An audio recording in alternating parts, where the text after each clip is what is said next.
ඉදිරිපත් කරනවා. දැන් මොකක් හරි ලෙඩකින් මරණ ප්‍රතිශතය අපි කියනවා 100ට 2ක්.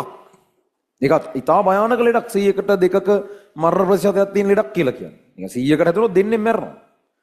දැන් හෙම්බිරිස්සාවට එහෙම හිතන්නකෝ එහෙම ප්‍රතිශතයක් තිබ්බොත් මොකද්ද වෙන්නේ කියලා. හෙම්බිරිස්සාවේ මරණ ප්‍රතිශතය 100ට 2ක් වුණොත් මොකද්ද වෙන්නේ? ඒක පන්ති පටන් ගන්නවට වඩා ඉවර වෙද්දි ළමයි සෑහෙන්න අඩු වෙන්න ඕනේ මැරිලා හෙම්බිරිස්සාව හැදිලා. ඒ වගේ ඉතින් හෙම්බිරිස්සාම නිකන් ඊසිනේ සමහරක් කියුන්ට නිකන් සාමාන්‍ය කියන්නේ. සමහරු ඉන්නවා කන්ටිනියුස් හෙම්බිරිස්සාවක් තියෙන. කවදාවත් හෙම්බිරිස්සාව ඉවර වෙන්නේ නැහැ. අකණ්ඩ හෙම්බිරිස්සාවක් දිගටම තියෙනවා. එහෙම තියෙනවා සමහරුන්. අමාරුන්ට ඒක නිකන් අවුරුද්දකට සීසන් වයිස් ලොයෙත් හෙම්බිරිස්සා 4-5ක් ගහන උන් ඉන්නවා. ටාගට් ගහනවා හෙම්බිරිස්සා වයිස්.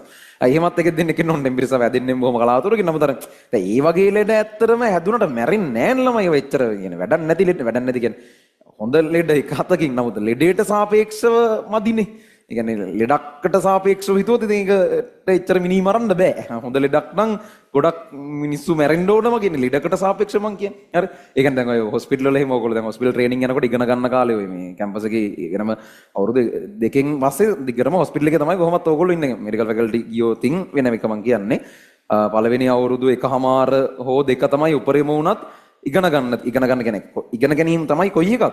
මම කියන්නේ අර මේ විදිහට ඉගෙන ගන්න වගේ පොත්පත් සහ ඒ කියන්නේ රූප අනම්මනම් එක්ක ඇත්ත ප්‍රැක්ටිකල් දේ නැතුව නිකම් බොරුවට ඉගෙන ගන්න එක. ඒ කියන්නේ නිකන් තියරිටිකල් අධ්‍යාපනය කියන පාර්ට් එක තියෙන ගොඩක් වෙලාවට අවුරුදු එකමාරක් වගේ විතරයි. ඒ අවුරුදු එකමාර පුරාවටම අර මැරිච්ච මිනිස්සුත් එක්ක අර ඒ කපන කොටන අනම්මනම් ඒ ගනුදෙනු යනවා. ඒක ගොඩක් ළමයි හිතන් ඉන්නේ ඒක මේ මෙඩිකල් ෆැකල්ටි එකේ එන අන්තිමේට වගේ කරන්න තියෙන හැම එකක් කියලා. පළවෙනි දවසේ ඉඳන් මේකට දාන්නේ. හරිද? ඒ කියන්නේ ගොඩේ මන්නේ ඒක එන නෝමල් දෙයක්. ඒ කියන්නේ අර ඩිසෙක්ෂන්ස් කියලා එකට කියන්නේ කැඩවස් එක මිනි කපනවා කියලා කියන්නේ සාමාන්‍ය. ඒක අර සමහරක් වෙලාවට ළමයින්ගේ ඔළුවේ තියෙන්නේ මේ එනට ඉගෙනගෙන එන දෙයක් වෙන්න ඇති කියලා. මොකුත් නැහැ. ඒක ඇකඩමික් පටන් ගන්න පළවෙනි දවසේම හවස යනවා ඩිසෙක්ෂන් හෝල් එකට ගිහිල්ලා ඒ එදා ඉගෙන ගත්ත ටිකට අදාළ ටික කපලා කොටලා බලන්න තියෙන. පළවෙනි දවසේ කපා ගන්න බෑ. එහෙම මේ ටික ටික යනකොට ඉතින් පුළුවන් වෙනවා. කොහොමද අර මේ එහෙම ඒක හරිම නෝමල්. ඒ වගේ මැරිච්ච මිනිස්සු එක්කයි මේ පොත්පත් එක්කයි ගනුදෙනුව ගොඩාක්ම යන්නේ පළවෙනි අවුරුදු එකමාර දෙකේ විතරයි. ඊට පස්සේ සම්පූර්ණයෙන් ඔයාලා දිගටම ඉන්නේ මේ හොස්පිටල්ස් වල. උදේ වරුවේ එක වෝඩ් එක අනුව වෙනස් වෙනවා. මෙන්න මේ වෙලාව සාමාන්‍ය 6-7 වෙද්දී යන්න ඕන. එතන වැඩේ 12-1 වගේ වෙනකන්. ඊට පස්සේ හවසට ලෙක්චර්ස් තියෙනවා. ඒව අනිවාර්යයක් නැහැ. ඒ කියන්නේ ඔය දැන් ඉස්කෝල වගේ 180 කියලා ලෙක්චර්ස් බලන්නේ නැහැ කැම්පස් වල.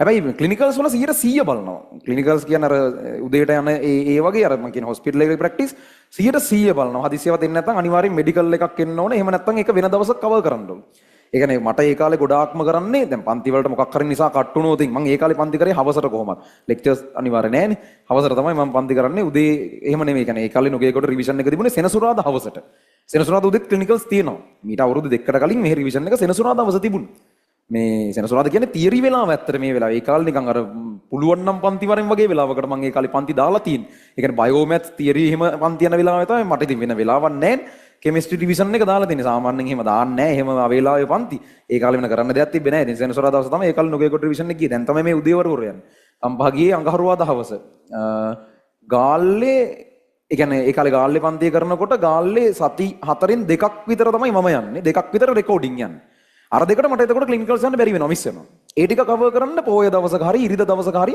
මොකක් හරි වෙලාවක් ගිහිල්ලා ඒ අදාළ වෙලාව කවර් කරන්න ඕනේ එහෙම පුළුවන් ඒ කියන්නේ අපිට ඒ කියන්නේ අර දැන් ඉස්කෝලේ වගේ නෙවෙයි ඒ ඉගෙන ගනින්න එතන පොඩ්ඩක් ඒ කියන්නේ එතනදී මිනිස්සු දැන් ඉස්කෝලේ අද යන්න බැරුණාම ඉරිදට ගිහිල්ලා ඉස්කෝලේ කවර් කරලා ඉන්න බෑනේ ඕගොල්ලන්ට අරකේ පුළුවන් ඒ කියන්නේ ඒ අදාළ හොස්පිටල් එකේ වැඩක් තියෙන කවුරුත් කෙනෙක්ගෙන් ඉගෙන ගන්නව නෙවෙයි අපිට අදාළ යම් වැඩ ප්‍රමාණයක් තියෙනවා ඒ ටික කෙරෙන්නයි ඕනේ ඒතර ඔයාට එක දවසක බැරනම් ඒක ඔයා පොය දවසක හරි නිවාඩු දවසක හරි ගිහිල්ලා ඒක කවර් කරලා එන්න පුළුවන් නැත්නම් හවස් වරුවක යන්න පුළුවන් දැන් උදේ විතරනේ හරිනම් අදාළ හවස් වරුවේ ගිහිල්ලා ඒ වෙලාව කවර් කරලා ඒකට අදාළ ලස්සනක් ගත්තා නම් ඒක හරි එහෙම බැලන්ස් කරගන්න පුළුවන් අර එහෙම නැතුව ආවේ නැත්තම් ඉවරයි එහෙම ගන්නෑ ආවේ නැත්තම් බැලන්ස් කරගත්තා ඒ කොහොමද 100% මේ අදාළ පැය ගන්න අනිවාර්යෙන් ඒකේ ප්‍රැක්ටිස් එක තියෙන්න ඕනේ එහෙම නැතුව බෑ ඒක කරන්න ඒක අනිවාර්යෙන් මෙහෙම එතකොට එහෙම තමයි ඒ කාලවල වල ඒ වැඩ සිද්ධුනේ කොහොමද ඕක අවුරුදු දෙකමාරෙන් විතර එකමාරෙන් වගේ පස්සේ දිගටම හොස්පිටල්ස් වල උදේම යනවා ගිහිල්ලා ඒ අපිට ඒ කාලවලට ඒ කොටස් වලට අදාළව අපිව වෙන් කරලා තියෙන්නේ ඒකට අදාළව ඇත්ත පේෂන්ස්ලත් එක්ක එහෙම තමයි ඔය ගනුදෙනු කිරීම යන්නේ එතකොට අර මේ දැන් අතන හොඳ ලෙඩෙක් ඉන්නවා